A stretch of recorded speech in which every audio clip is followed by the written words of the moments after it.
todos. A gente está com o programa um pouquinho atrasado, então aqui, de acordo com o meu relógio, são 15 horas e 48 minutos. A gente tem uma hora aqui de painel, que a gente vai tentar ser o mais eficiente possível. Em seguida, a gente vai ter o coffee break, que está atrasado também, para vocês poderem ficar com fome enquanto vocês assistem a gente falar de CVM. Primeiro, eu queria agradecer ao IBRAC, a pessoa da Vanessa Silva, que é a nossa diretora de compliance, do Bruno Bravo, que é o presidente do IBRAC. Fico muito feliz de participar das atividades do Comitê de Compliance do IBRAC.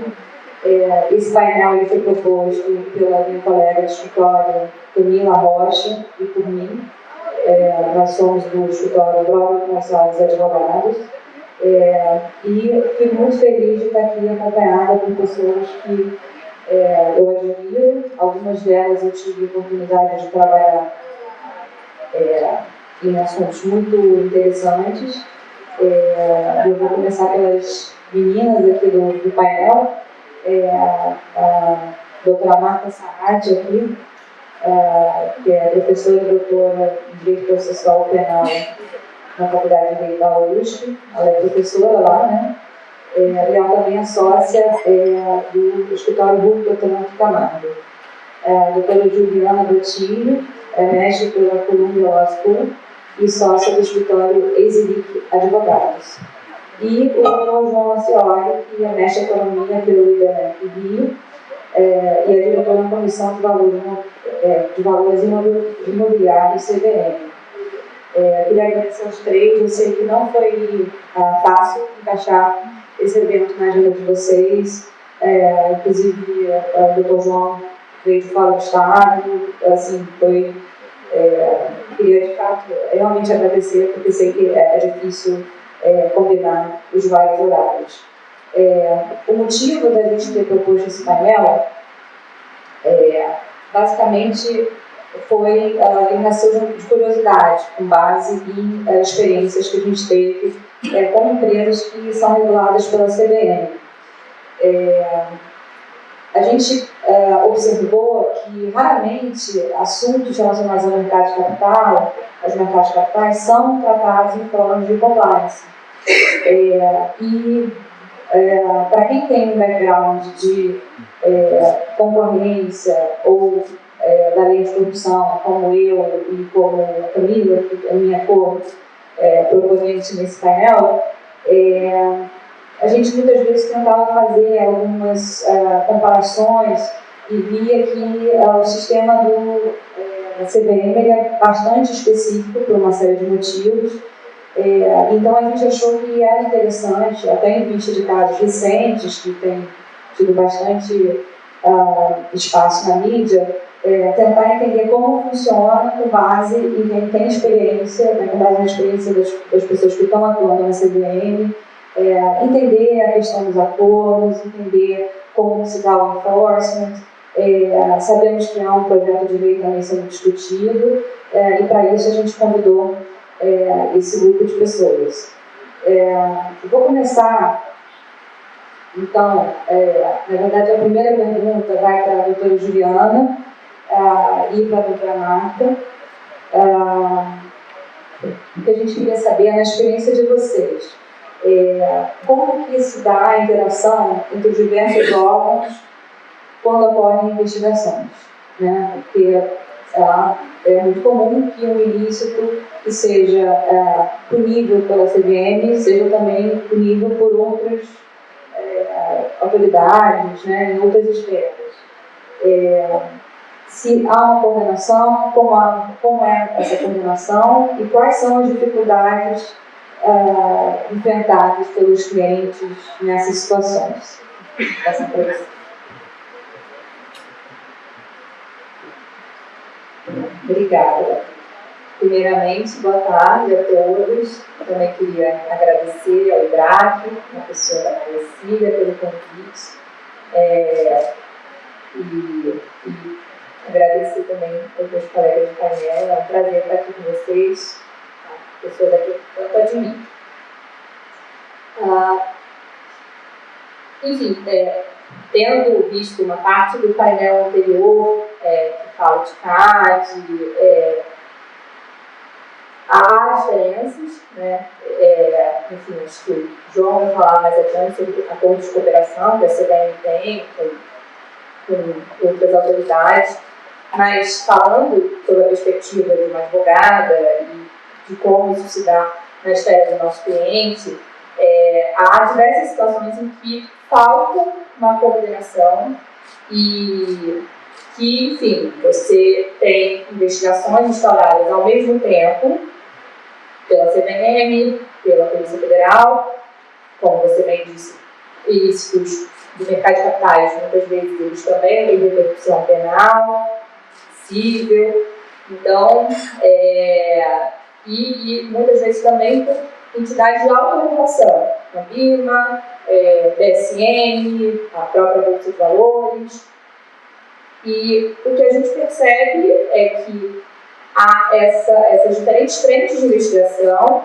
É claro que as premissas de condenação de cada uma delas são diversas, mas muitas vezes o conjunto probatório poderia ser melhor aproveitado, né? E seria muito mais eficiente e célere esse processo de investigação se houvesse uma coordenação dessas diferentes esferas.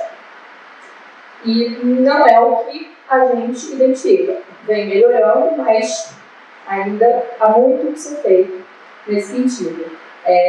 Então, muitas vezes, o nosso cliente é chamado para depor na Polícia Federal, depois na CVM. A gente percebe que há indagações feitas por um inspetor da CVM que teriam muito mais utilidade na esfera penal do que na esfera da CVM, e vice-versa, né? Aspectos fáticos que são aprofundados na CVM, que talvez ali não tenham tanta relevância, teriam no penal, até que ponto isso vai ser devidamente compartilhado entre as autoridades, procedimentos sendo instaurados de maneira prematura, não vejo isso na CVM, a CVM é muito cuidadosa nesse sentido, mas às vezes entidades de autorregulação, especialmente casos que têm uma grande repercussão midiática, parece que a necessidade de resposta, a pressão por respostas rápidas é grande, então algumas esferas tentam chegar à frente, trazendo um procedimento instaurado mais rapidamente, sem que as investigações pelas principais esferas tenham sido amadurecidas. E essa dificuldade ainda piora quando você tem investigações internas, investigações corporativas conduzidas pelas companhias, isso tem sido cada vez mais comum.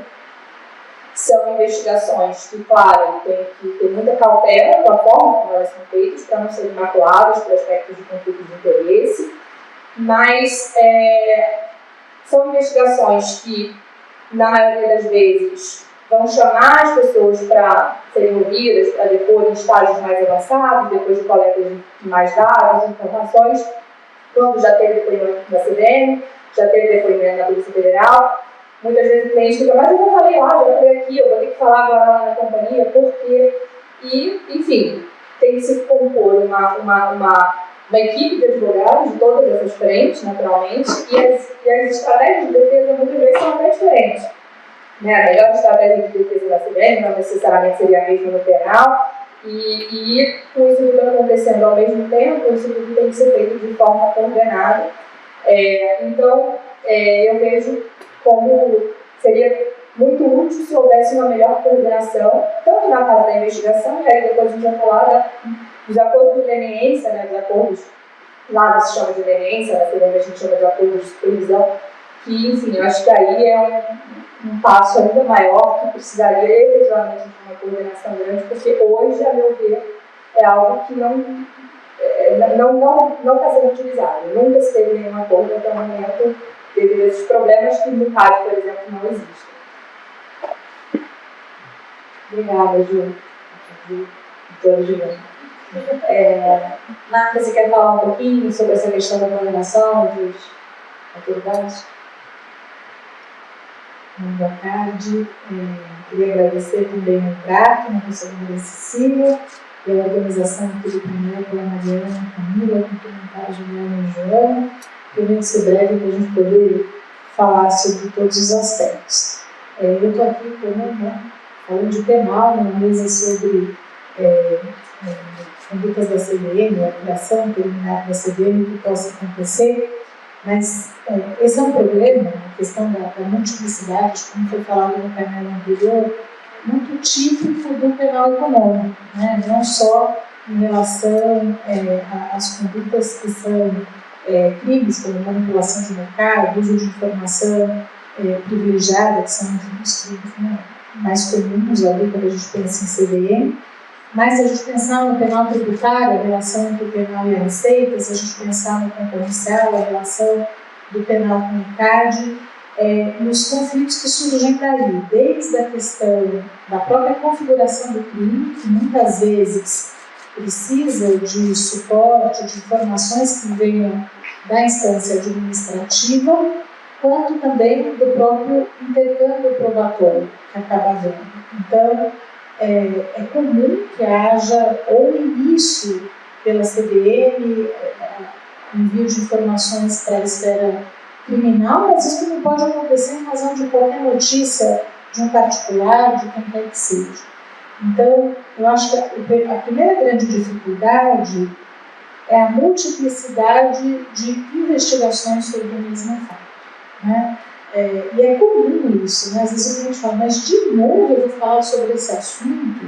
Então, já fui na Polícia Federal, já fui na MPF, fui na CVM, participei de investigação interna, fui na CPI, que a gente não pode desconsiderar quando o caso é rumoroso, e falando a mesma coisa. Então, acho que uma primeira grande dificuldade é essa repetição e o intercâmbio probatório, porque alinhar a defesa nas suas diferentes perspectivas, porque o que é dito por uma autoridade vai circular, né?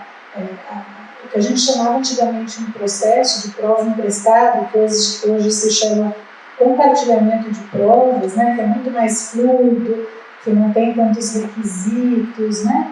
É uma coisa que realmente circula muito. Então, acho que a interação ela se dá por diferentes formas. Acho que ou pela notícia da existência de um procedimento, né, o start mesmo, um comunica ao outro de que está apurando aquilo, e depois pelo intercâmbio. Mas pior do que o intercâmbio é também não saber o que está acontecendo, o que cada autoridade vem fazendo, né? E às vezes cabe ao próprio particular levar essa informação para a autoridade, do tipo, as coisas lá já caminharam de uma forma, eu já juntei os documentos lá informando isso, tem que fazer a mesma coisa. Então, talvez pior do que ter uma multiplicidade é quando não há um intercâmbio atualizado da informação. Às vezes só vai a notícia inicial e se perde o andamento, o que vem acontecendo. Essa questão, não sei se eu posso avançar um pouquinho nessa questão, mas assim, além da questão da própria configuração, né, então saber em relação, obviamente que a CVM é um órgão super especializado, com conhecimento técnico, que tem muito mais condição de saber se uma informação era ou não era privilegiada, se aquilo era ou não era de domínio público e tudo mais, muito mais do que a esfera penal, né? Então, mas existe o problema da dupla persecução, e isso vem sendo discutido, não é um problema exclusivo do Brasil, né? Saber a questão do bis in idem, né? Sancionatório administrativo e penal não é um dilema só nosso. A Europa tem passado por várias discussões em torno desse assunto mesmo, para saber se uma sanção, por exemplo, administrativa, é severa de tal maneira que ela poderia ganhar um rótulo de penal, mesmo porque o penal hoje em dia não sanciona só com pena privativa de liberdade, reparação do dano, multa no penal, né, são sanções severas também emprestadas de outras áreas, então a gente acaba tendo duplicidade de sancionamento, e tanto o Tribunal Europeu de Direitos Humanos quanto o Tribunal de Justiça da União Europeia vem revendo algumas condenações de países membros para rotular que, mesmo sendo decisões proferidas administrativamente e criminalmente, elas coincidem em severidade e poderiam incidir em bis in idem, mas também a gente tem, além então da questão da própria sanção, a gente tem questões do desgaste de se submeter a sucessivos ou concomitantes procedimentos com o custo de processos que possam levar depois ao reconhecimento de uma dupla punição por um mesmo fato. Então, acho que a gente tem problemas na própria configuração dos ilícitos, uma área, muitas vezes, depende do que foi avaliado pela outra área, e a gente tem aqui um dogma no direito brasileiro da independência das instâncias, né?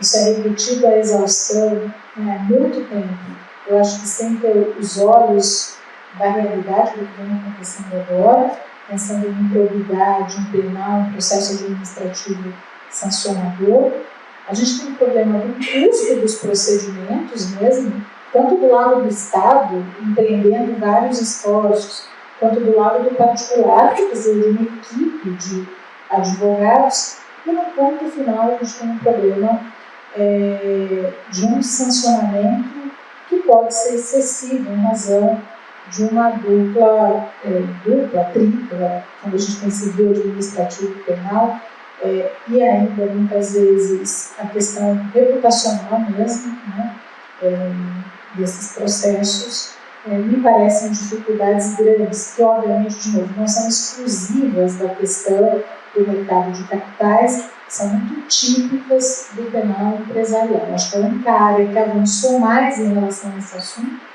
é o penal tributário, que decidiu, até por súmula vinculante do Supremo, que só se vai para o penal a hora que esgotada a instância tributária.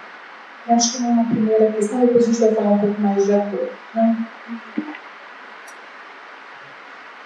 Obrigada, Marta. Eu queria passar agora para o João, doutor João. Não sei se você quer fazer algum comentário sobre esse tema, mas já vou te fazer a pergunta que eu combinei aqui no nosso roteiro, que se trata dos acordos na CVM, né? Aqui no nosso público, eu acredito que nem todo mundo está familiarizado com os tipos de acordo que o particular pode fazer com a CVM. Então, se você puder explicar um pouquinho para a gente e dar exemplos, se for o caso, na prática, como vem funcionando, acho que poderia ser ótimo. Obrigado. Boa tarde a todos. Cumprimento Marta e Juliana, prazer estar com vocês discutindo esses temas. Vou falar brevemente aqui basicamente dois acordos ou um e-mail, né? Porque o e-mail é até muito, né? Se pensar assim, que ele não acontece. Como a Juliana falou bem, o acordo de supervisão, que é uma delação premiada, um acordo de leniência, ele tem esses dois aspectos de ser delação de uma leniência, e o nome é acordo de supervisão, que na verdade não quer dizer nem muito, né? Porque, pelo menos o termo de compromisso, por outro lado, é muito usado, é um case de sucesso assim, do que acontece na prática. Acho que dá para começar por ele até porque faz sentido histórico, ele existe desde mais tempo e tem muita referência de como é feito, né? Além da lei, né? O outro só existe ainda na teoria.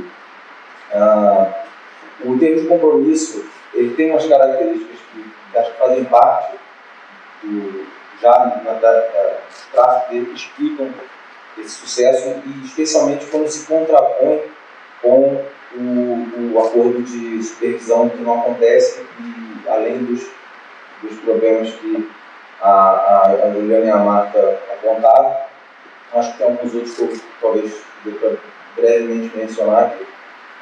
O termo de compromisso ele é proposto em qualquer fase do processo que vai vir a ser sancionador, né? Então, ele tem as características de não importar a profissão, não tem formalmente ele não tem ilicitude, ele não se confessa infração,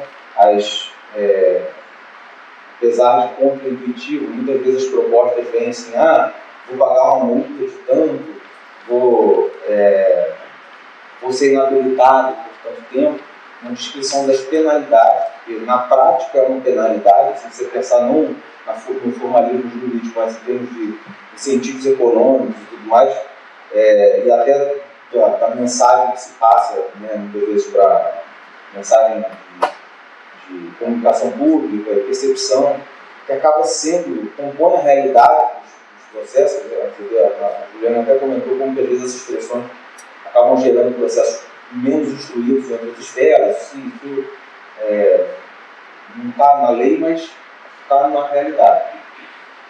Então o proponente, quem pode propor? Pode ser pode incluir só a si próprio, só os proponentes. Você não precisa, não tem nada que traga fatos novos em relação àquilo que a acusação trouxe, né? ou que se está elaborando, caso ainda seja numa fase anterior, né? Mas, então, a pessoa que propõe, ela tem que, os requisitos legais são comprovar que cessou a prática irregular e corrigiu as irregularidades. São 2 incisos do parágrafo 5º do artigo 11 da Lei 385. E aí, tem um ponto, convém aqui, que o que eu falo são opiniões só minhas, não vinculam absolutamente a CVM. Essa, por exemplo, agora é super rígido, mas assim, e se for para pensar, quando tem lá os requisitos legais, eles falam que tem cessar a irregularidade, okay? E quando vem a parte de corrigir as irregularidades, inclusive indenizando os prejuízos, você vê que não tem exatamente uma previsão legal de você fazer uma contraprestação pecuniária que vai para o cofre da União, né? Então, assim, da onde vem isso? Quando a prática do termo de compromisso, e aí é uma prática que atende aos 2 lados, né? Não é uma questão de nenhum problema que eu estou apontando aqui, em termos assim de achar que isso está inadequado, mas uma característica assim, da contraposição do texto legal se você observa que a prática vem de propor valores estejam proporcionais à gravidade do que é alegado, né? Isso não parece ter exatamente uma compatibilidade muito literal com o que está na lei, diz indenizar os prejuízos. Então, se alguém faz uma prática e aí tem uma contraprestação pecuniária, o que se construiu, a tese para dar algum suporte a isso, é que se está fazendo a indenização de um prejuízo difuso, um dano difuso, e uma entidade assim, meio espiritual, que vai assim, magicamente ela se manifesta no cofre da União. Mas tem pelo menos uma tese para dizer que uma base legal para uma contraprestação pecuniária. Na prática é isso, mostrar que, conforme as práticas, elas já cessaram, em geral a prática já cessou quando se está falando de um termo de compromisso, mas mostrar que foi feito, e existe concretamente essa necessidade de indenizar prejuízos quando eles existem mesmo. Então, isso, quando uma irregularidade, um conjunto de fatos a que se atribui a característica de irregularidade na acusação, e há prejuízos, há prejudicadas, né? Mesmo que não importe a confissão de ilicitude, você tem que demonstrar que eles foram indenizados. Então, isso é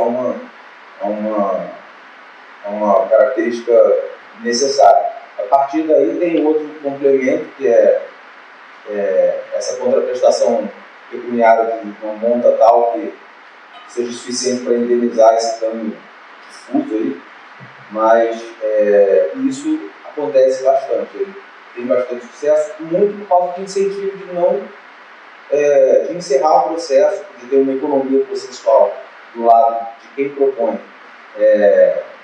encerrar o trabalho dos advogados antes, mas principalmente de não ter uma irregularidade marcada. Então, e aí impacta de formas diversas outros processos que podem estar em existência. Acho que isso, em geral, mostra assim, uma disposição de pessoas assim, não, eu quero enxergar isso logo. Não. E quando se observa no processo de supervisão, os requisitos já são diferentes, né? Você tem assim, uma necessidade de, se for uma pessoa jurídica, tem que ser o primeiro a levar aquilo, tem um aspecto meio de um whistleblower, assim, mas ele tem que indicar todos os envolvidos, então tem um aspecto da delação, né? Do prêmio, e o aspecto da leniência, que é um suposto incentivo, é uma redução da penalidade, e aqui eu já acho que aparece um primeiro problema de desenho de incentivos, que é assim, a redução para quem traz primeiro na lei é de 1 a 2 terços. E se alguém aderir depois, é no máximo de 1 terço. Então, o incentivo que tem é assim, qual é a segurança que você tem, por que você gostaria de ser o primeiro? Né? Se você não tem uma premiação tão relevante assim, né?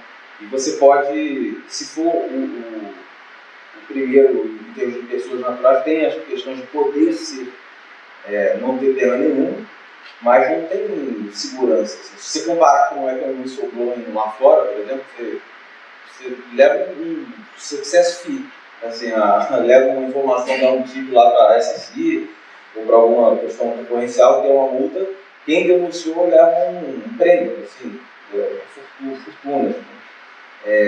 Não estou dizendo que isso, eu defendo isso, mas assim, para se entender ao menos razões pelas quais as coisas não têm tanto incentivo. Outro incentivo que não tem é porque você, ao propor um acordo desse, a CVM, e é igual ao do Banco Central, é disposto nos mesmos artigos da lei 30 e seguinte da 13.506. O texto da lei, inclusive, fala Banco Central, né? Depois que fala que vale para a CVM também, no 34. Aí você tem um perigo, que é assim, a falta de proteção do aspecto criminal, que eu acho que isso tem no caso, por exemplo, e não tem nesse âmbito. Então você vai levar um fato que talvez não seja de conhecimento do regulador, no caso CVM, do Banco Central, não sei como é que é em termos de sucesso lá, mas é parecido, quer dizer, o mesmo procedimento. E aí a CVM, por exemplo, vai comunicar no mesmo ato, tem que comunicar o que tiver elemento de crime. E aquilo, se celebrado, vai confessar uma irregularidade. Né? Se for rejeitado o termo, aí tem vai ser destruído o que foi entregue, vai ser devolvido o que foi entregue, destruído o que foi magnético, mas o regulador sabe. Aí tem aquela questão de não vai fingir que não sabe, ele vai falsear a mínima conta, tudo o que aconteceu ali e tal, já vai saber por onde procurar. Então acho que tem uma questão de falta de incentivos que é agravada por essa falta de coordenação, porque se você conseguisse, se fosse uma coordenação muito bem azeitada, você até consegue dar segurança da redução de penalidade, mas como não tem uma coordenação, né, o que tem uma atitude assim, de um Estado, de um multi-Estado, não tem um Estado único, né, parece uma coisa meio feudalista, você tem que resolver com a coroa, depois com a igreja, depois com o seu feudal, e aí você não sabe ali, e aí um fica falando que é problema do outro, você não tem base legal para atender aqui, você que fale lá. E até tem na lei, né, no nosso artigo 4 tem lá, acho que 37, que fala assim, olha, se algo é do conhecimento da administração, vocês que são Estados seguirem. Mas na prática isso não é feito. Então, em termos de diferença de requisitos são esses, deixa eu ver se eu fiz algumas notas aqui, se eu esqueci de algum. Porque o supervisão, assim, o conhecimento realmente é de ler a teoria. Então, não, é isso. Ele acho que como um apanhado geral fica Obrigada, doutor João. E parece que também não houve, né? Um acordo de supervisão. Ele firmado. Firmado não teve nenhum, ele pode ser, ele é sigiloso, como não é, tudo mais, secretado, mas firmado não. Tá, obrigada. Voltando aqui para a Juliana,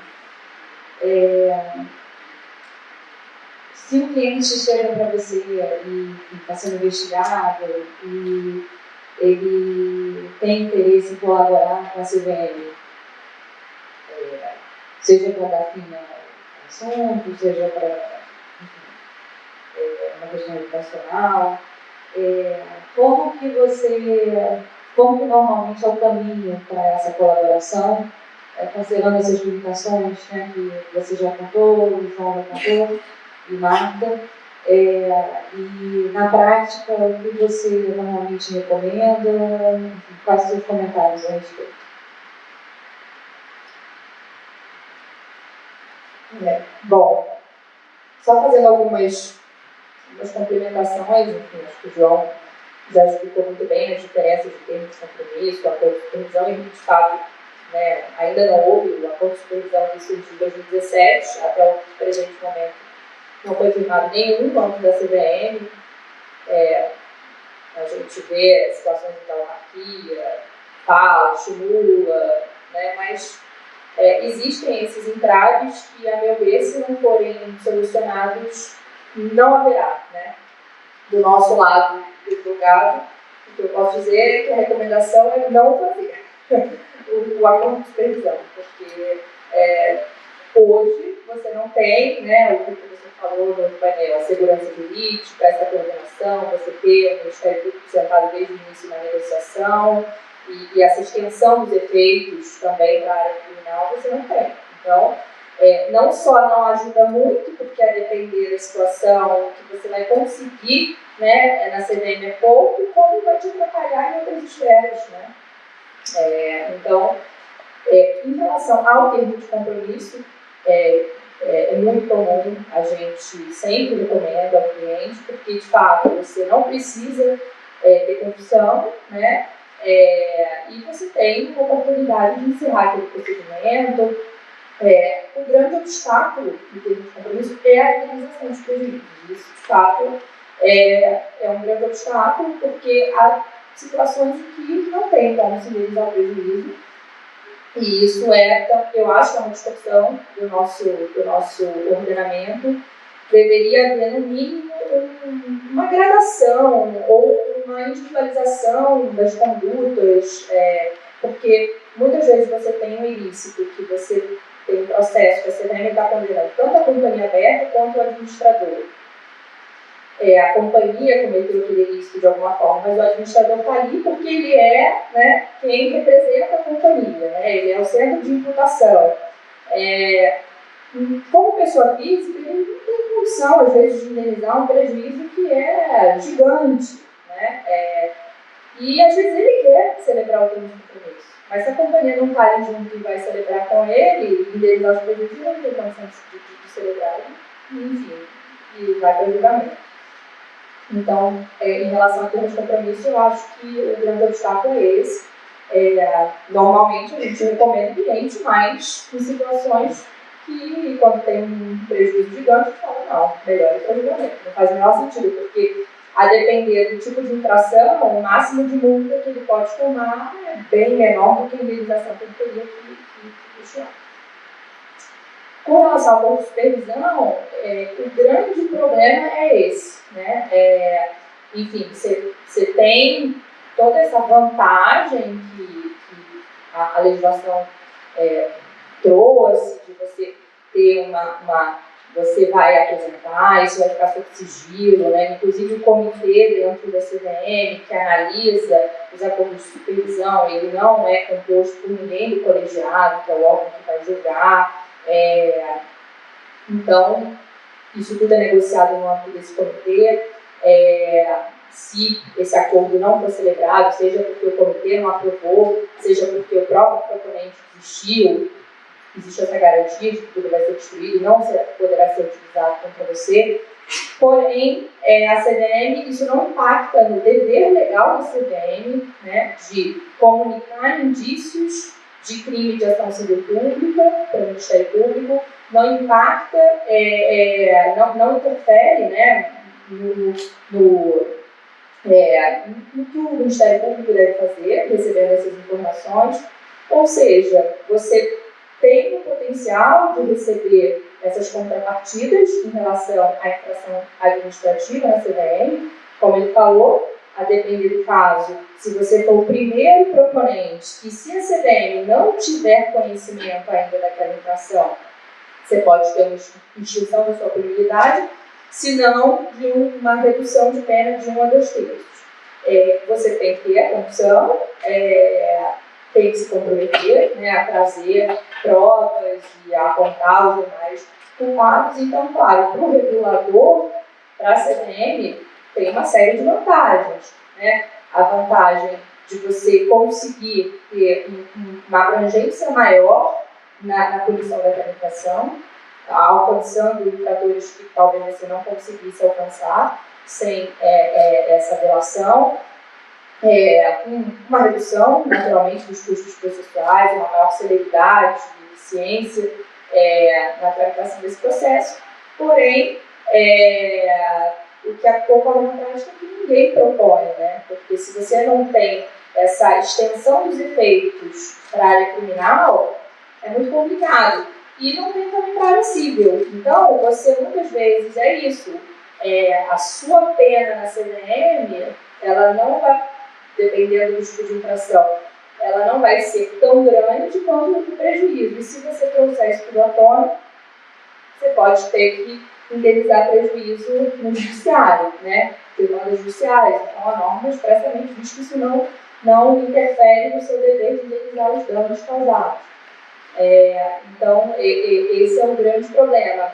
E já enfrentei, inclusive, problemas de ordem reversa, dessa falta de uma coordenação, que foi cliente negociando acordos de delação com o CGU, com o Ministério Público.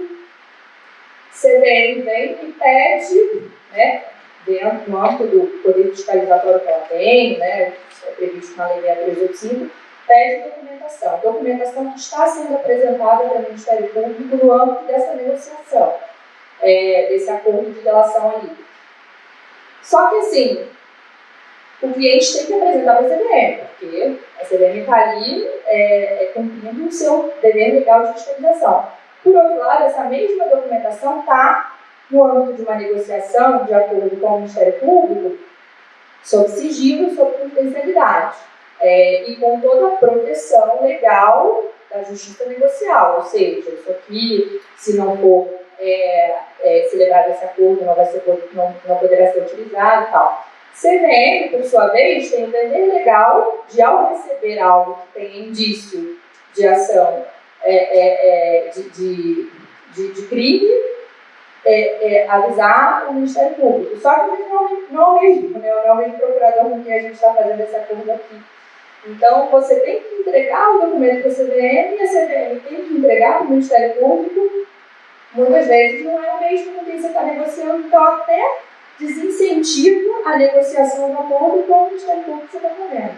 Né? Então, é uma distorção dessa falta de coordenação, porque você quer negociar aqui e você esbarra um problema que tem ali e vice-versa. Doloroso, né? Até só fazendo uma vez há muitos anos, um cliente estrangeiro tinha uma questão de mercado de capitais e foi consultar um advogado, que eu respeito muito, sobre colaborar com a CVM. Porque eles têm essa cultura, né, de colaborar com a SEC, né, e porque eles queriam, era uma coisa nova, e eles queriam colaborar, e aí o advogado, muito experiente, falou assim: a CVM não é padre. A CVM não é padre para você confessar. Essa ideia de colaboração com confissão era uma coisa que não era antes até da lei que falou sobre acordo de previsão, mas ainda assim tem essas dificuldades todas que vocês apontaram aí. Eu queria ouvir da Marta um pouquinho sobre isso e depois a gente passa para mais uma pergunta para o João, considerando o nosso prazo aqui, mas a gente está bem.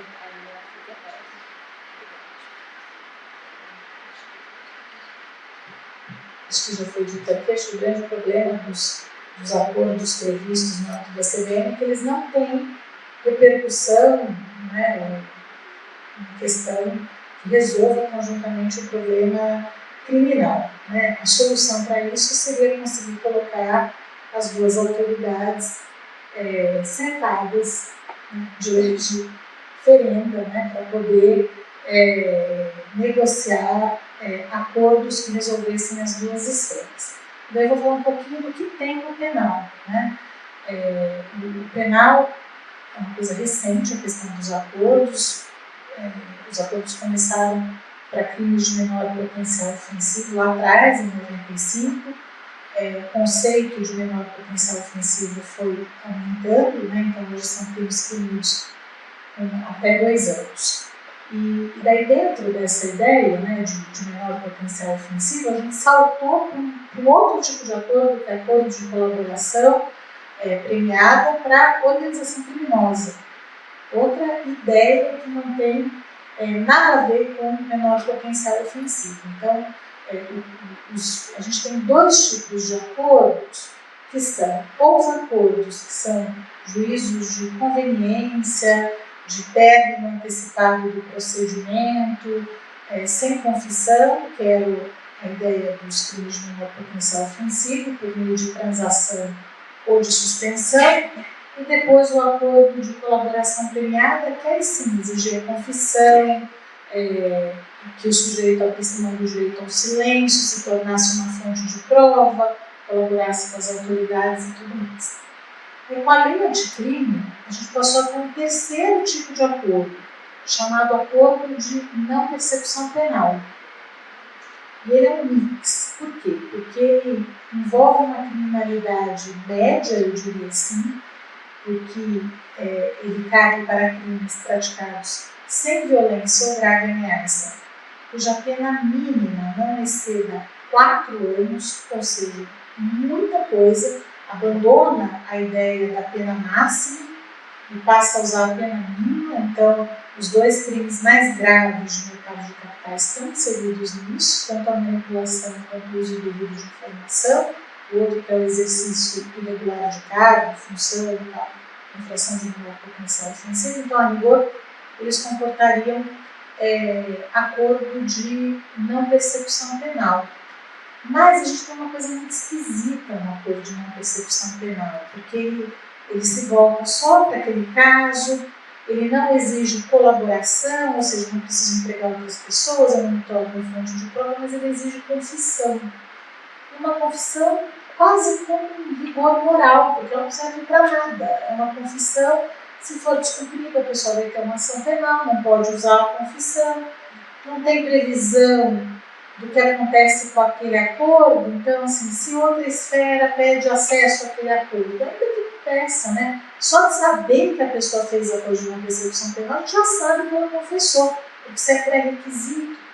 Então, isso tornou complicada a questão do acordo de não persecução penal.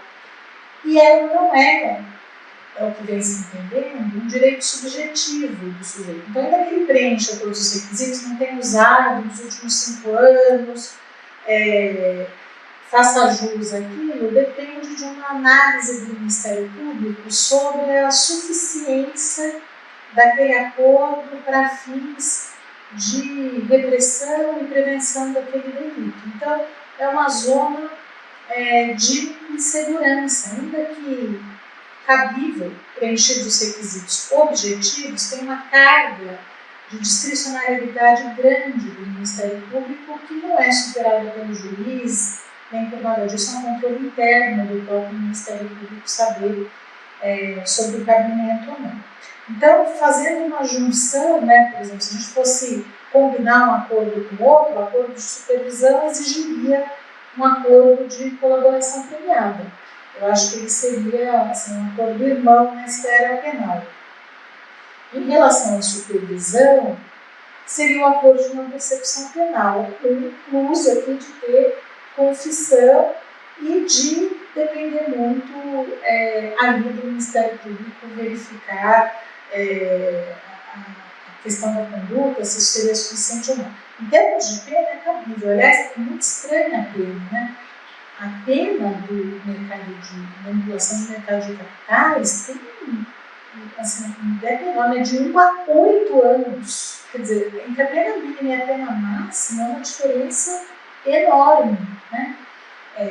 De insider é de 1 a 5, mas 1 a 8 é uma diferença muito grande, mas ambos comportariam acordo de não persecução penal. Acho que o desafio é conseguir conciliar, saber quem são os interlocutores. O Ministério Público é essa loucura, às vezes você está achando que é a competência de um negociando com o outro, chega informação com outro órgão, né? Então é muito complicada essa questão realmente de coordenação. Acho que isso é o mais difícil, porque depende muitas vezes do próprio indivíduo particular conseguir, ou tentar pelo menos, né? Sei de questões, por exemplo, em relação à ação de improbidade, né, ação civil pública, que se tenta colocar CVM no Ministério Público, mas os acordos todos têm a ressalva de que isso não vale para a esfera penal, que exigiria esses acordos próprios. E tem ainda no penal, mais uma questão, obrigação de reparação do dano, salvo impossibilidade de fazê-lo. A ressalva não ajuda muito, porque a impossibilidade pode ser do sujeito, incapacidade financeira, mas pode ser alguma coisa de difícil mensuração, né, em relação ao mercado. Então, isso também é difícil. Obrigada. Agora vamos para a nossa última pergunta aqui, do João, que fica à vontade também de comentar, né, sobre as falas da Juliana Marta, mas com relação ao projeto de lei 2925 de 23, né? Tem alguma coisa no projeto que tenha relação com o que a gente falou aqui, que você queira pontuar? E qual impacto você acha que pode haver no possível enforcement privado das questões relacionadas aos ilícitos do mercado de capitais? Antes de falar, acho que para comentar, só para não estar fecho aqui, algo que eu acho importante que a Marta comentou, que é assim, essa grande extensão da pena também, qual é o benefício que teria, né? Quanto que eu estou ganhando? Quanto é um texto? Um texto de quê? Por exemplo, imagina se já é amplo em termos penais, na CVM, assim, não tem, os tipos não tem como se fosse uma legislação penal, assim, tipo da infração A e aí uma pena X a Y anos ou tal. São todas do zero ao infinito. E o infinito que é assim, o dobro da operação irregular, 3 vezes o valor do ganho. Então, qual é um texto do quê? Vai ser aquela coisa meio black fraud, né? Tipo assim, eu levei metade do dobro. Não sei. Assim, e aí são inseguranças para quem propõe, né? Falando assim, vamos dar desconto em cima do quê? Toma só. E assim, o pior não é a multa, né? Às vezes o custo do cliente são essas outras consequências, confessar. E aí, por exemplo, mensuração de prejuízo. Qual é o prejuízo do insider? Quem entendeu o insider? Isso aí não se fala muito porque assim, é um victimless crime, né? Assim, quem parece que perdeu são as contrapartes lá. Vendeu para quem sabia. Essa pessoa não perdeu nada. Desculpa, assim, sorte de prejuízo, mas assim, quando você tem um prejuízo, você tem uma demonstração de sim, seria um prejuízo da companhia de quem o administrador usurpou aquela informação, deixou assim, é difícil, assim, não é, realmente não é, trivial, são fatores que compõem muito, então, eventualmente um redesenho, já que a gente está falando de PL, e tentar melhorar o enforcement como um todo, talvez trazer essas dificuldades práticas, né? Eu acho que é uma dificuldade prática na coordenação, você vê muito acordo sendo firmado, mas não tem uma implementação de uma rotina, não tem aquela divulgação, compartilhamento, né, com prática do dia a dia, né? A Juliana escreveu um caso que eu achei que era um caso emblemático de como que essa dificuldade se manifesta na prática. Assim, a companhia lá, assim, gente, eu estou negociando aqui, e se você não me mandar, é muito diário e tal. E aí tem uma questão, assim, pô, mas se você vê, a parte fala assim, se você quer essa informação, eu estou dizendo, ela está lá com o poder de outro braço seu tentar por esse mesmo estado que você faz parte, pede lá. E tem base legal na 9784 lá. E aí a CVM fica assim, não, mas o que rege o meu processo é a 1385, não é a 9784. E fica essa questão assim, e acabou não tendo solução, né? De vista, deixei acontecer lá, boca de vista. Aí acabou que você fez o acordo, não fez, e aí fez um, não fez outro, falou assim, bom, então agora não tem mais essa situação, agora neste outro cenário, vamos ver como é que se desenha isso aí. Em relação ao PL, eu acho que tem algumas mudanças que estão sendo feitas nesse PL de enforcement. Ele é chamado de enforcement privado, até acho que convém em relação ao que ele está mudando em relação à CVM, que não tem uma mudança muito sensível, assim, no que ela pode fazer ou não, tal, uma coisa meio de recado e tal. Mas o fim desses instrumentos, o objetivo, ele pode ser, eu acho que o PL tem, o tipo de mudança que ele quer trazer, ele tem o potencial de melhorar bastante o objetivo dessas coisas, que é, assim, evitar a prática de irregularidades. Qual vai ser a consequência em relação às irregularidades praticadas?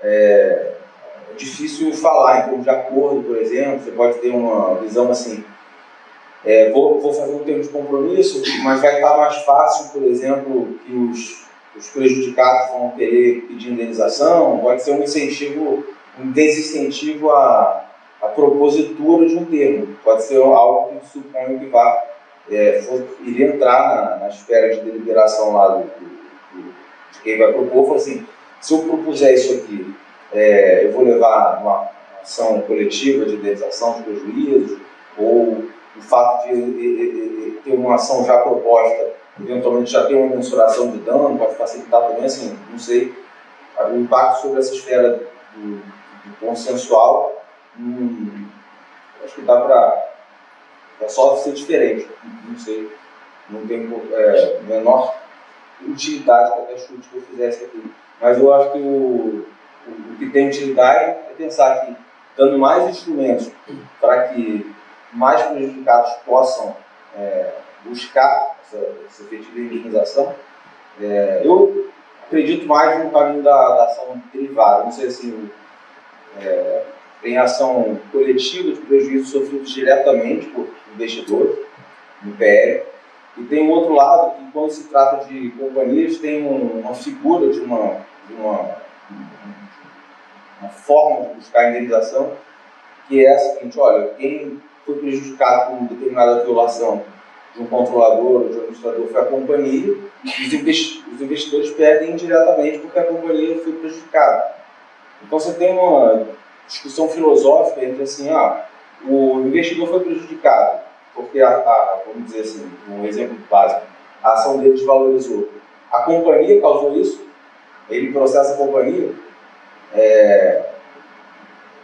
ou seria assim, quem prejudicou a companhia tem que indenizar a companhia para que indiretamente o investidor seja ressarcido.